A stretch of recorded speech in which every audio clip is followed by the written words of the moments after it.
شب هر tişt hêle Navê te li dîwar nivîsî li dilê min her roj nûve Televîzyon bêdeng agir Telefonê min ez li ser li her mesajê te hez dixwim wek çayê germ li destê min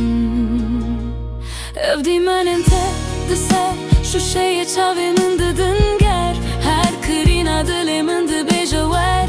Her carê tu dibî ji nûve ez şer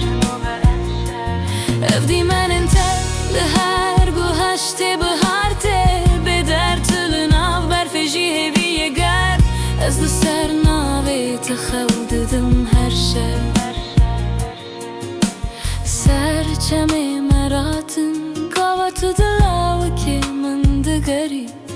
Kê tu tiştê mezin nake Tenê dilê min xuya dibe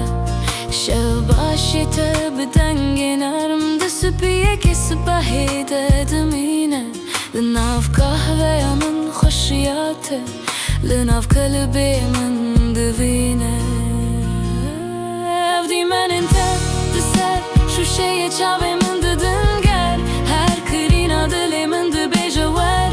Her carê tu dibî ji nûve ez şer Ev dîmenên te li her guheştê bihar tê Bêder tu li nav berfê jî hêvî yê ger Ez li ser navê te xew didim her şer Tu bimirî